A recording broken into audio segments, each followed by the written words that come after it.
everyone. I am Deidre O'Sheehan. I am Chancellor Select of the university, which means I will be stepping up as Chancellor in January. And it is my great pleasure to host this session of the University of Atlantia Instructor Spotlight with Master Hagar the Black, who is going to talk about small workshops.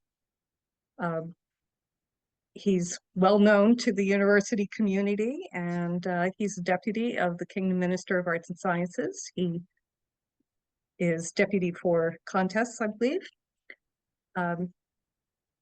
We are looking forward to hear what he has to say. So let's begin. Well, thank you and welcome everybody. As she said, I am Hagar the Black, and this is going to be talking about holding small workshop type events. And the way that this class got started is I have been spearheading a series of arts and sciences workshops dating back to the days before COVID even in the barony of Notting Hill Quill. And as part of, excuse me, communicating with the university staff in order for students to get class credit for classes that they took there. And we'll talk about that more later. In the course of doing that, they said, you really ought to do a class on putting on these workshops that you're doing. And so that was the genesis for this, and it's expanded a little bit to really talk about holding small workshop events in general. And we'll talk about some of the things that are different about holding small events from the traditional larger events. And then we'll take a closer look at that series of Notting Hill Quill workshops as kind of our case study for that. And as I mentioned, we'll also be talking about how your students can get University of Atlantia credit for the classes at such an event. The first thing to understand about doing events like this is it represents a change in what is for a lot of people the traditional mindset of putting on SCA events. Because there is a mindset that has grown up over the years in the society that bigger events are better, or even that events have to be big in order to be successful. And there are some reasons for that. I mean, the first and the obvious one is the dollars and cents one. For a lot of places, you have to have a certain number of attendees in order to collect enough in site fees to reach a break even on the cost of the site. And that can be challenging. And we'll talk a little bit about different sites for things and that sort of thing. But some other reasons is I think sometimes we get into this idea of trying to surpass the things that have been done before, because we always want to put on something that's that much bigger and that much better. And that's fine. You know, there's absolutely nothing wrong with that. But sometimes we overlook opportunities for different types of events when we get locked into thinking that this is the only way that we can look at new events.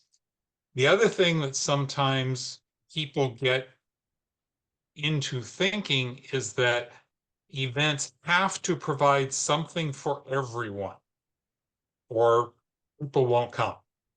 And the big one that you usually hear with that as well, there has to be fighting or people won't come. And if the fighters don't come, then their families won't come. And this is not necessarily true, but it does take a certain amount of adjustment of mindset to get past that. The way that I look at things like this is, yes, you have to, deal with event logistics and costs and all that. But beyond that, to me, if an event has only 20 people, and those 20 people find it valuable, that event is a success, even if it doesn't have 120 or 220 people. It's valuable for those 20 people. Okay, next topic is looking at things as events versus simply local group activities. why do you necessarily need to make something an event rather than just something that your group gets together and does? And the answer is, well, you don't. You certainly can do these as just informal gatherings of people, and groups do that all the time. There are, however, some advantages you have when you make something an official event. You get to put it on the Kingdom calendar, and you get to use the official channels for publicizing the events. And because of the way the scheduling works, at least in Atlantia, you have the option of nailing down that date and saying, I don't want anybody within a certain radius to host events opposite to mine. Okay, and you think, well, if this is a special purpose event, what's the problem if somebody holds an event nearby that's on another subject area? And that's true, but you can get into a situation where we, for example, had scheduled a workshop event and the next the next group over scheduled an event on the same day, which it turns out drew away a lot of the people that we had been planning on using as instructors. And so we had to adjust our dates so that we could accommodate both of those. So it's not just a matter of being selfish as far as nailing down that event. It also helps people to plan because, yes, we do a lot of communicating of information through Facebook, but not everybody is on Facebook and not everybody sees everything posted on Facebook. And so having it in the official channels can have an advantage. Another reason for having it as an official event is then you become eligible for the SCA corporate liability insurance if whatever you are using as a site is something that requires that. And it has to be an official event in order for you to do that. The other, excuse me, the other thing is by making it an official event, it does give you the option of your local baronage or the king and queen being able to hold court and give events there, which was something that we had at the last session that we held. Her Majesty showed up and held court, but something has to be an official event in order to be able to do that. So those are some reasons that you might want to make something an official event, even though it does involve a little bit more overhead in terms of, the filing the event form and the acorn flyer and that sort of thing. But there are advantages as well. One of the things that I have found and that I would suggest going in with something like this is when you adjust this mindset as far as looking at something as being a smaller scope event and not having to be everything for everybody, is sometimes when we're used to doing things other ways, that can be a difficult path to stick to. So you need to be aware of this thing called scope creep. Because in order to be able to run these small, simple events, you need to keep it simple. Because if you start trying to add too many activities to these, you start losing that flavor and the benefits and the character of having a small event, as well as adding that much more complexity to it. Now, the type of event that I'm going to talk about in particular are workshops events. And a workshop event is an educational event, but something with a more flexible structure than a traditional university or collegium.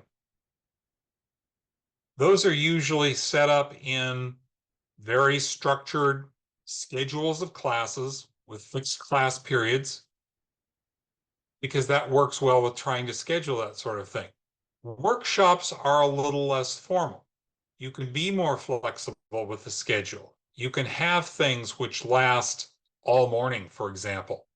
If you're doing something that's a hands-on project, it gives you the flexibility to build a whatever widget and not having to worry about squeezing it into one or two class periods until somebody comes around ringing that bell. for the end of the class.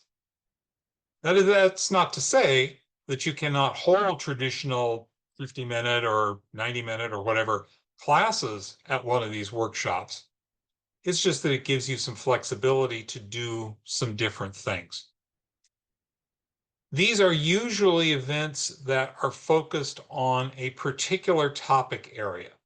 Things like university is very much an open topic. We have classes on all kinds of different things, and it attracts a very wide audience because of that. This is more something that is focused on a particular topic area that gives people who are interested in that area a chance to get together with people who share common interests and focus a little bit more, as opposed to something like university where you have so many choices of different things, which is wonderful, but you're sometimes finding yourself bouncing between topics of all these different things that you want to do. And so something that is more focused gives you the opportunity to kind of put your head in one place for more of the day, which can be nice for concentrating on things. And it's also a way of, as I say, getting together with people who have the same interest. You know, in the world of professional conferences, there are things like special interest groups or birds of a feather sessions, same kinds of things. And it also gives you the opportunity, by having these longer classes, to be able to go into topics in greater depth than perhaps you would in a regular university session. To me, I understand why it's necessary to do, but to me, it is difficult to fit a lot of classes into the 50-minute time frame that we have, just because it doesn't allow you to get in as much depth. And so that brings us to one of those changes in mindset that can be a little bit challenging with this. And that is, you have to accept in your own mind the idea that it is okay for an event not to be of interest to everybody.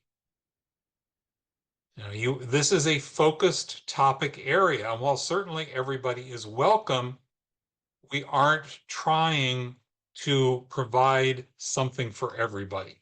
The understanding is this is going to be the focused area. All right. The other thing that this structure allows us to do, depending on the site that you're using, is to structure the kind of thing I was talking about before, where you have hands-on activities, where you can spread out a little bit more. You can take the time, you can, in some cases, make the mess necessary to do something that, when you're talking about having to scramble to get out of the traditional classroom in time for that next class that's coming in behind you, that can be limiting as far as what you're able to do. And so that's another thing that this kind of an event model gives you some flexibility to do.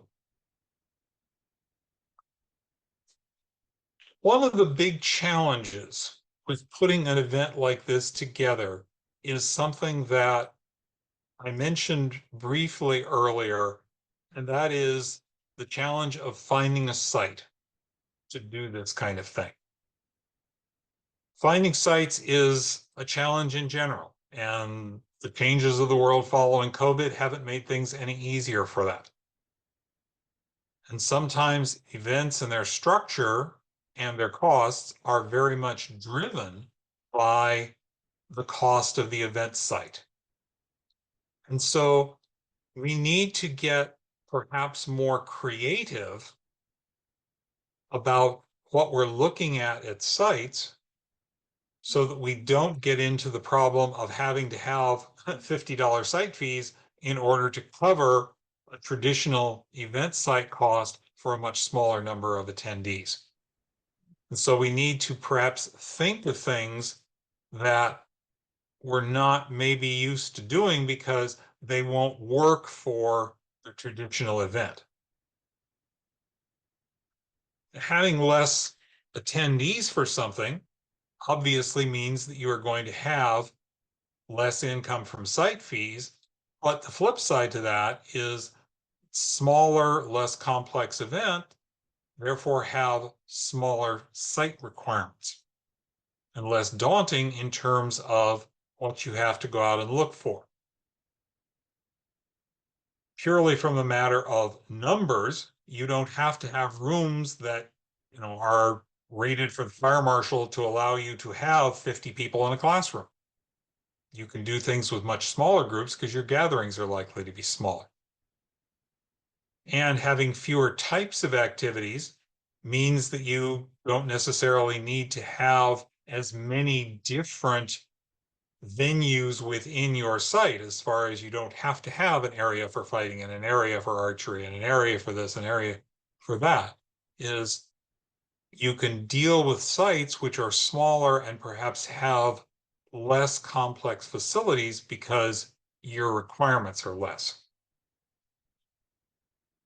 When you start looking at things like that, you realize that this may sometimes open up sites to you that, as I said, may have been dismissed before for traditional events because they weren't really big enough. They were too small. And the other thing that can go with that is sometimes these smaller sites may be more open to alternate forms of payment. Some of these sites, because they're smaller, may not necessarily be in the business, so to speak, of having people come in and use their facilities. And so they're not looking at it as being an income stream for their organization. And so they may be more open to working with you as far as having alternative forms of things like donations of goods or donations of labor. There are several examples that I have seen over the years of sites where SCA people have gone out and done land clearing or site improvement or different things at the site as part of the site fee for using their site. And so it becomes a situation that benefits both. Another type of labor to think about in terms of something that you can propose, and this is something that is particularly true of things like schools or even community groups or church groups, is something that we have to offer is we have a tremendous resource of instructors who are used to coming in and leading programs and activities for various things. And so we can potentially come in and offer to the church's embroidery group something on making period liturgical vestments, as an example, because we have people with that kind of expertise who are only too willing to share it. And so that's something to keep in mind as far as something that we can propose to be able to give as something of value in exchange for letting us use their site. One question that sometimes comes up with this is, what about holding events like this in private homes? Because some people do have homes that have the necessary types of facilities for holding a small workshop event like this. And certainly there is not a problem with doing that. I had my baronial seneschal, Lord Lacarian, look into this, and there is nothing at the corporate level that prevents events from being held in private homes. The thing you have to be careful about is about liability insurance. Okay, because there is a question about whose insurance coverage is going to be responsible if somebody should trip over your front sidewalk when they're coming to your event. Right?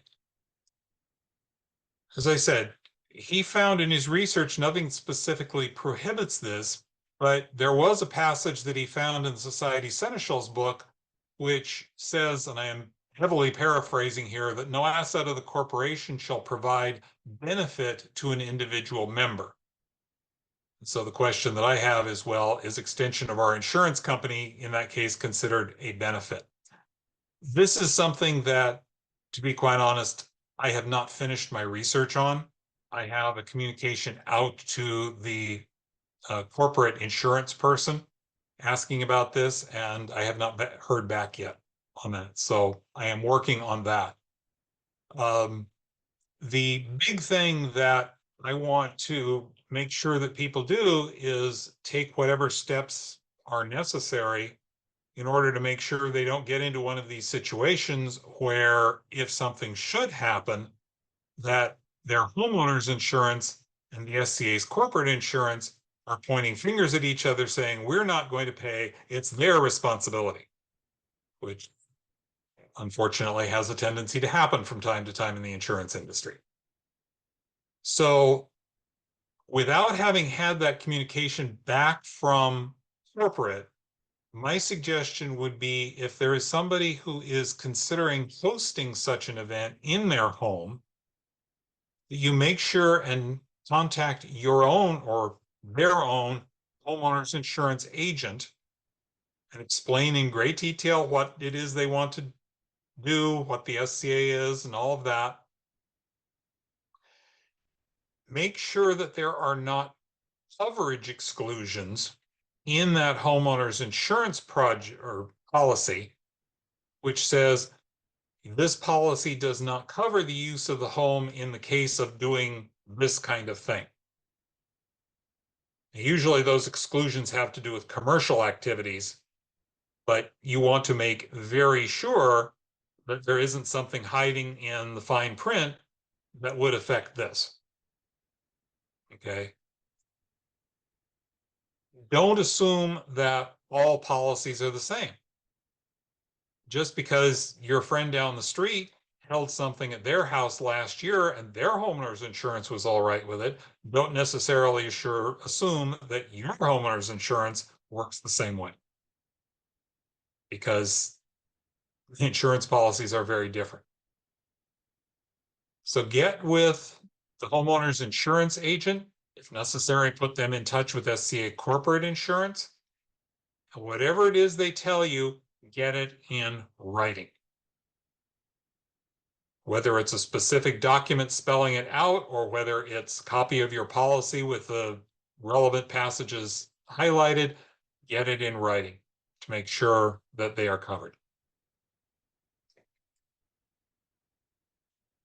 Another thing to perhaps think about in terms of dealing with the challenge of the cost for a smaller event like this, and that is consider proposing to the group itself that it subsidize the cost of the site if it is something that is in fact going to be of interest to a lot of people in the group. Now, this isn't something that is normally done. Our normal business model is events are supposed to make money, or at the very least, they are supposed to break even.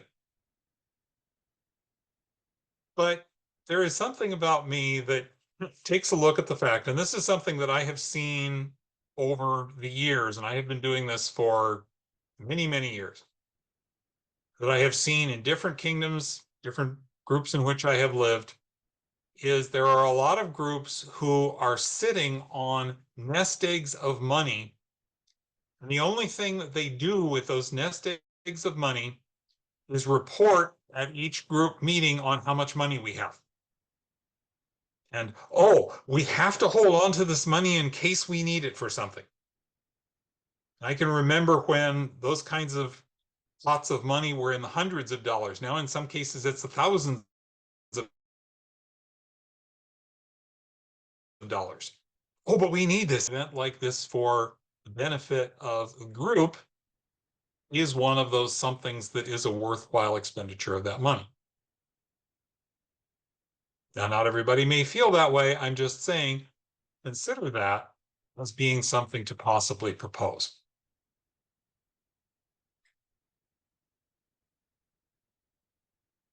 All right.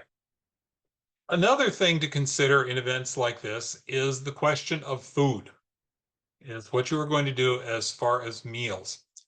Because as we know from traditional events, providing any sort of meal may impact the requirements and therefore the cost for the site.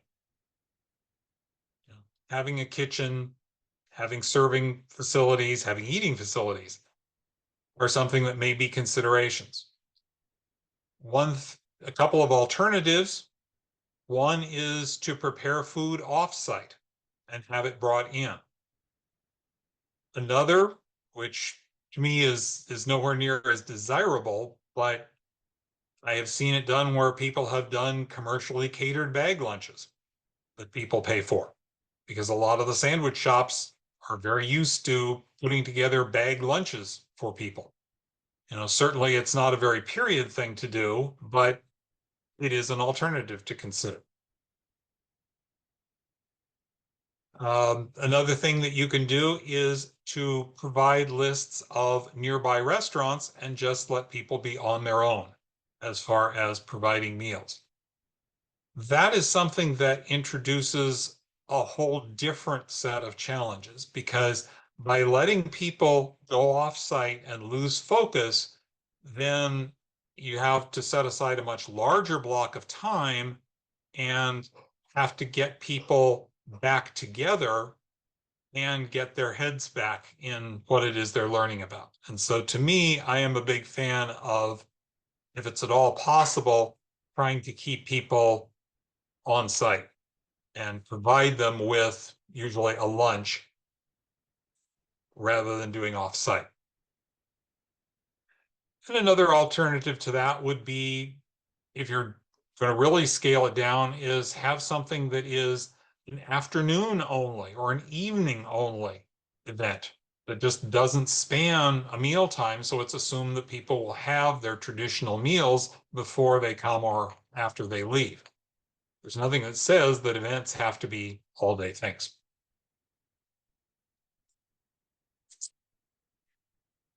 All right. Moving on to the subject of University of Atlantia credit, which I said that we were going to talk about. For something like this, students can get credit for classes that are taught at workshop events like this, other than at university. However, teachers cannot get teaching credit for things like this. As it stands right now, you can only get credit for teaching a class if it is at an actual university session. Okay, but students can get credit. The thing that you have to make sure to do in order to do this is to contact the registrar in advance. Okay, you're going to need to provide a description of the event and a list, preferably a list of the actual classes that you're going to do. But make sure and do this in advance. Okay, if you contact them in advance, they are very easy to work with, very cooperative, very happy to do this. If you contact them the Monday morning after the event and ask them to do it retroactively, they're perhaps not quite so receptive. Not to say that they will refuse to do it, that's up to them. I'm just saying you're likely to get a much better reception if you do it the right way. You are going to want to have copies of the class roster form for the university, which I believe is available on the university website, and have students sign them just as they would as if they were sitting in a class at a regular university. And then you will forward those signed in or filled out class forms to the registrar after the event. Now, this isn't to say that the absolutely only way you can do it is to do it this way. If you run out of class roster forms, yes, you can have them fill out a piece of paper, and that will be acceptable, but it's better to use the regular forms. And it shouldn't be something that you have to say, but every time I do this, I see people that don't follow the instructions on there to make sure that people print clearly. You don't want the registrar having to play detective to try and figure out who it is that scrawled their name on this form in order to give them the proper credit.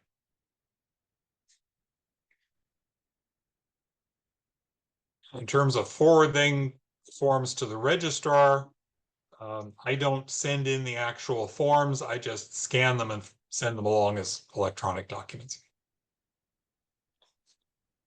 So those are some things about hosting small workshop events in general. And Deirdre, you're looking like you're wanting to say something, but you're muted. Oh. Well, what I would like to say is, and the name you put on the roster should be one that the university knows if you have previously taken classes there, because otherwise you're going to get two entries and you won't get proper credit for that. Now, if you've never been to university before, the name is new, it doesn't matter. But the important thing is that we get the name that we know you by. Sorry. Oh, that's a good point.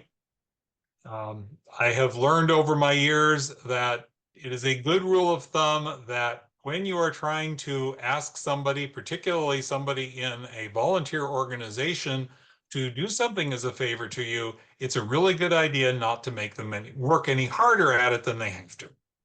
That's just common sense. All right, Well, any other I was going to say it, but it's also a matter of, it's important to us that people get credit for the classes that they attend, and it can be confusing. Yes. All right, any other questions about this kind of event and its considerations in general before we move into looking at the Notting Hill Quill ones as a specific example?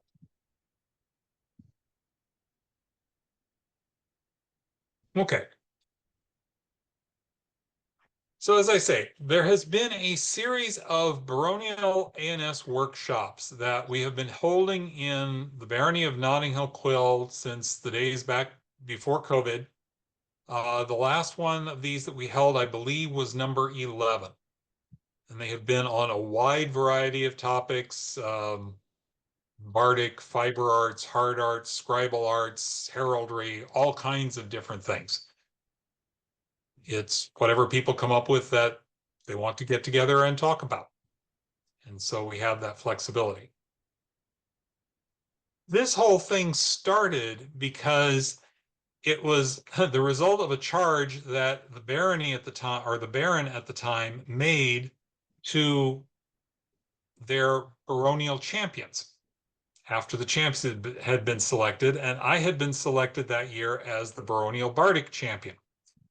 And one of the things that they challenged their champions to do was to hold some sort of an activity related to their particular area.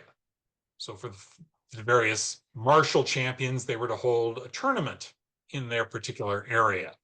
And the arts and sciences, our champion was to hold something for the arts and sciences. And so I decided to hold a bardic workshop as my way of fulfilling that challenge. And this kind of an idea for a small event like this is something that I have had batting around in the back of my mind for years and years. And before I moved back to Atlantia, when I was living in the Outlands, I just could never get any traction for the idea. A lot of it was people just couldn't get past that idea of it being possible to find a site that would not be cost prohibitive for doing this. And they couldn't get past the mindset that events have to be bigger in order to be better. And so we held that first Bardic workshop and it went well. And so I took on the ongoing task of making this a repeating event. And I had set up the structure of doing this as trying to do one of these per calendar quarter. Why one calendar quarter? Why not? It just seemed like setting a goal of having a regular cadence would help to keep things going, and it has. Right? The site that we have been using is St. Matthew's Episcopal Church in Spartanburg, South Carolina. This has turned out to be a really, really good relationship with them. I sort of tripped over this because this is the church of which I am a member. And so I had a, contact there immediately, but they were not typically used to having outside groups come in and use their facilities. And so they didn't have a fee structure set up and that kind of thing. But in talking with them, we decided on an alternate arrangement. The church has a very active food ministry, which is very large in the Spartanburg area. And so they requested that instead of any kind of a monetary fee, that each person who attends the event bring a donation of non-perishable food to be a contribution to the food bank. And this is something that has worked out very well because it has been supportive of the food bank, and it is something that SCA people are very, very open-hearted and willing to support something like that. And the last one of these events that we held, we collected 3 full shopping baskets full of food donations. And so it is something that has worked out very well. It's very much a win-win kind of situation. Now, that is not to say that we do not also have a basket at the gate for people who have forgotten to bring food donations, that they can also make cash donations in lieu of food. We're flexible about that. We don't turn people away if they don't have a food donation. So that's the way that we have worked out the site rental fee, if you will, and everybody is happy with it. Now, at this particular site, there are no traditional classrooms as we think of a classroom. There are actually several classrooms, but we're all over in the preschool area and not terribly well suited to adult audiences. What we have is a library or conference room that has a rectangular conference table. We have an activity room, which is fairly good size and has multiple round tables in it. We have a small lounge area with armchairs and sofas. And we have the part of the gym that isn't being used by the aforementioned food pantry ministry. Okay. We do have the challenge that there is no AV in any of them. So we don't have the option of offering people LCD projectors unless they bring them in themselves. But we have found ways of working around that. Okay. So it doesn't have to be something that has a bunch of traditional classrooms if you look at things that you can do in other types of venues. So this is part of that whole thing that I was talking about earlier about being flexible in your mindset in terms of thinking about how you're going to do something in a given site. I mentioned the fact that the frequency has been once per calendar quarter. I try to stick to that. Sometimes things happen and they fell through. The one for Q3, the plans just didn't work. We ended up pushing it back to the Q4 one, and the world is not going to end. Okay, it's a goal.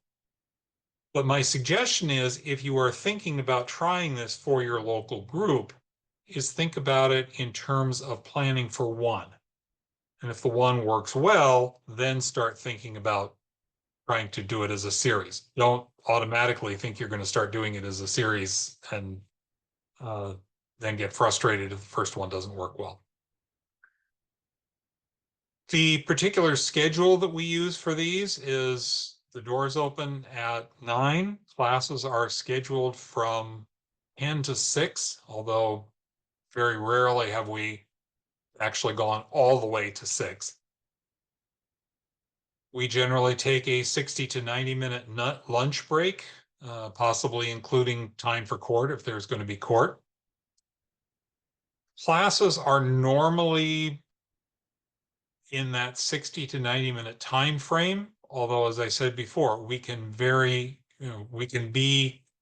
very flexible. You can have classes spanning multiple periods. You can have activities that take all morning or all afternoon. And sometimes we will have ongoing activities that are not really classes in the normal sense of being instructional. For example, when we had a scribal workshop, there was a scribe who brought in a number of examples of materials that are used for making your own pigments or your own paints. The dry pigments, the media that they're blended with, the tools to do that, and basically set them out and let people play with them. And that was an ongoing thing, and people really enjoyed being able to do that. So that's another way that you can learn by having not a traditional classroom kind of thing, but just a learning activity. So lunch, how do we do lunch? The way that I have always structured this is that lunch is run as a separate thing from the event by an individual or an individual with help. It is always advertised as being a light lunch. Usually we do a couple of main dish selections, usually one to accommodate people who have a gluten issue, because we do have some of those in our group, including our Baroness, and a few side items and a dessert, something that is very light and not a big challenge to do. One of the nice things also about a small event like this is that for somebody who wants to gain some initial experience at doing feast cooking, this is a way of getting their feet wet on something that is a much smaller, more manageable number. These luncheons are always run as a brass bowl donation. We have a donation basket out, and proceeds from the lunch go directly to support that same food bank program of the church that our food donations do. Now, it is true that not taking reservations does add a certain element of risk as far as not knowing exactly how many people to cook for, but having now done several of these, we have a pretty good idea that we're going to get in the area of generally 30 people, plus or minus. And so we plan for that, and our luncheons have never come close to running out of food. Now, part of that may have to do with the fact that I live in a barony who has the unofficial motto of "we will feed you into submission." Now, as far as the structure of these, the way that I have run them, I have always acted as the overall event steward and site autocrat. Usually, I will farm out the major tasks. I will find somebody to be the program coordinator, to be in charge of putting all of the classes and that sort of thing together. As I mentioned, somebody to do the luncheon, and of course, somebody to do the gate. And so really that's about all the staff that you find that you need, is because there just isn't a whole lot that is going on. Now, as I say, the person doing the lunch may have people helping them. The program coordinator may have people who are helping them, but it's a very light, very lean staff. And as I say, it has worked very well. We have never become a huge event. The last one that we had was 45 people, which was the largest that we had, but that was also the one where Her Majesty attended the event. And like most events, whenever you have an event that gets its way onto the Royal Progress, that's always going to attract a few more people. As I say, usually we go in that 30 range, but a lot of it is the same faces of people who come to different things on different topics just because they enjoy that workshop format. So we have talked about the idea of having these smaller events, these workshop types events. some of the challenges to them, and some of the advantages of doing them. And we looked at the ANS workshops of Notting Hill Quill as being an example of that type of event, which has, for us, worked well for quite a while. Now, this kind of event is never going to replace larger events, clearly, but it's something to consider as being another type of thing that your group can do, maybe to address specific areas of interest within your group, as another thing that we can do as part of enjoying and growing in all of our SCA journeys. And so I hope that this has given you something to think about and to consider maybe doing if you think it would work well in your own group. And I will be happy to entertain any questions anyone might have.